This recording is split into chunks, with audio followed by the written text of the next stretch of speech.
So who are the first players that would make it into a Championship Hall of Fame?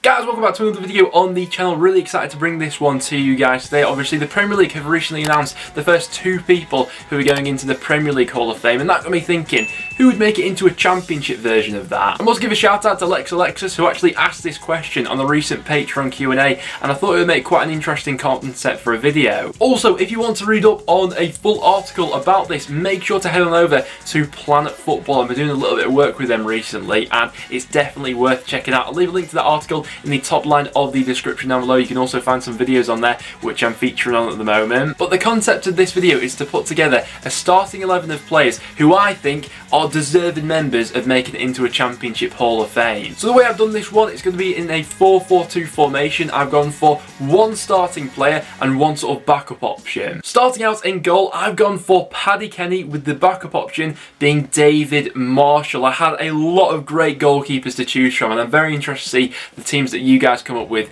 in the comments down below. Lee Camp is another shout in there. Kasper Schmeichel was brilliant at times, but I think that for consistency, longevity, and really playing at a high level in the Championship, these 2 goalkeepers particularly stood out to me. Paddy Kenny, I think, is absolutely fantastic and pretty much defined that sort of role back in the day. And David Marshall has been sort of the modern equivalent of that. At right back, I've gone for Graham Alexander and then Kieran Trippier as the honourable mention, coming in as the backup. Trippier obviously fantastic in his Burnley days in the Championship. But in terms of Graham Alexander, I don't think that fullbacks in the sort of Championship era come any more iconic than Graham Alexander. Playing for both Preston and Burnley, it was his penalty record which really made things stand out. He made 981 career appearances and scored 130 goals as a defender. Whenever he stepped up to the penalty spot, you were banking all your money on him scoring. Now, the 2 centre halves I did struggle on for quite some time. In the end, I settled for Wes Morgan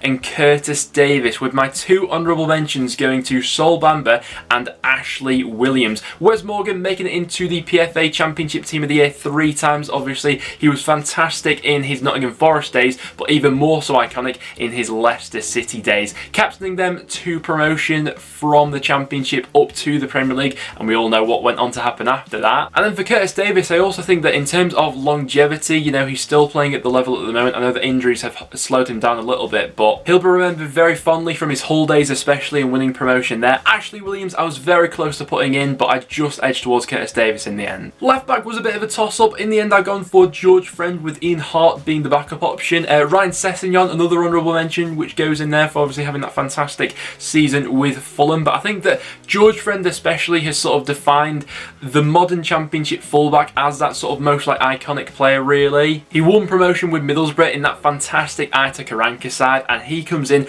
to complete my back 4. Right midfield, in the end I settled for Pablo Hernandez, with Albert Adoma being the honourable mention. Albert Adoma is actually 2nd in the all-time Championship assist leaderboard with 64 assists. Really impressive tally for him there. But I think that in terms of sort of individual brilliance that we've seen in the Championship, and someone who sort of like defined that Marcelo Bielsa creativity and Leeds' attacking flair going forward, I had to be putting Pablo Hernandez in there. He was just an absolute phenomenon in the Championship, wasn't he? In terms of wriggling his way out of tight little spaces, being one of the best playmakers that we've ever seen at this level. He was an absolute magician, and some of the goals that he was involved with were absolutely sublime. Although you do have to say, with the last 2 seasons he's had at this level, Emi Buendia is in the conversation. Coming in as my next midfielder, I mean, this one really was a 50-50 for me between Wes Hoolahan and Ruben Neves. I think that in terms of like one season in the Championship of just individual brilliance,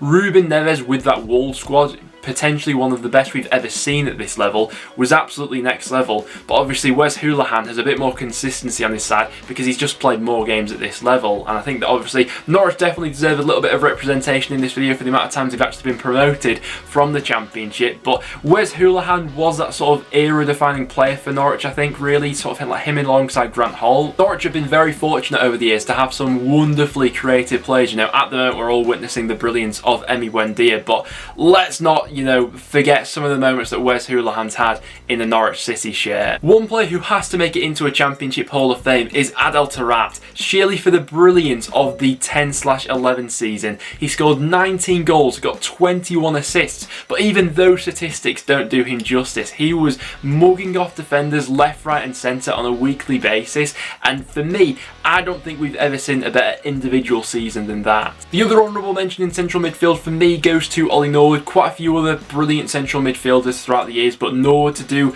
and gain promotion with 3 different sides, that's iconic. Of course, Peter Whittingham has to be involved in this as well. If we're giving Adel Taarabt the accolade of the best individual season, Peter Whittingham certainly takes it in terms of consistency over a longer period of time. He leads the way in the Championship for the most assists with 72, and he was the heartbeat of that Cardiff squad for so many years. And as my honourable mention out on that left hand side, I've gone for Paul Gallagher. You know, he's 5th in the all-time Championship assist record with 50 assists. Obviously he was brilliant in his Leicester City days. He actually gained promotion up to the Premier League with them, but what's most impressive about Gallagher is his longevity. You know, the way he's been able to redefine his game since coming back to Preston, moving into that holding midfielder, dropping deeper and deeper as the seasons have gone on. I would say in terms of versatility and the way that he's adapted his game, he deserves a shout on this video. Now, the striker position was probably the hardest to settle on. In the end, and coming in as my first striker, I've gone for Ross McCormack. I think that in terms of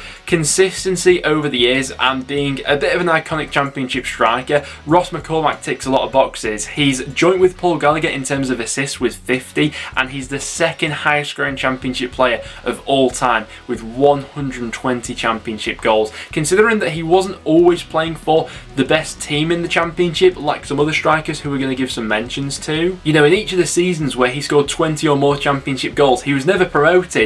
There was always a bit of an over-reliance on Ross McCormack whenever he was in the team, but obviously he did have the fall off towards the end at Aston Villa, but regardless, that shouldn't take away from the sort of player that he was. He could be a poacher, he could be scoring goals from inside, outside the box, free kicks, you name it, he could do it all. And there's my first honourable mention for the striker spot. I've gone for Jordan Rhodes. I think that from his Blackburn days especially, he was as close to guaranteed goals in the Championship that you could find anywhere. Obviously, he, quite similar to McCormack actually, did have a fairly sharp drop off in his career, obviously now at Sheffield Wednesday, but once again, that shouldn't take away from the player that he once was. Then as my second striker, and to finish off the team, I've gone for David Nugent. He's the all-time Championship top scorer, so not having David Nugent in this team, I don't know, it's something like not having Alan Shearer in the Premier League team. With 121 goals, no player has scored more goals than David Nugent. He's done it for 5 different clubs. And what's to really like about David Nugent is I would say he's had more longevity to his career than someone like a Ross McCormack or a Jordan Rhodes probably. And he's also got a great personality as well. You can tell he's a real laugh off the pitch and a very popular player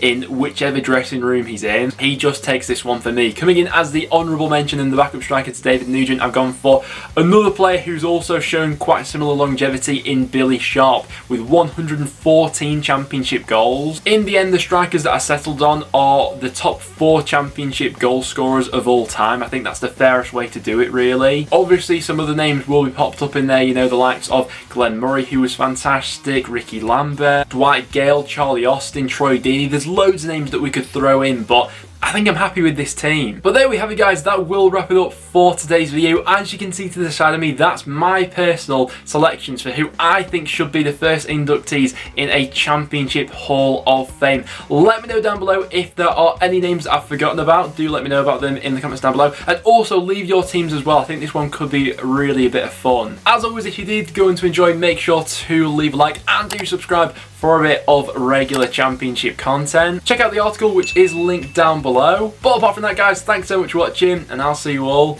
in the next one.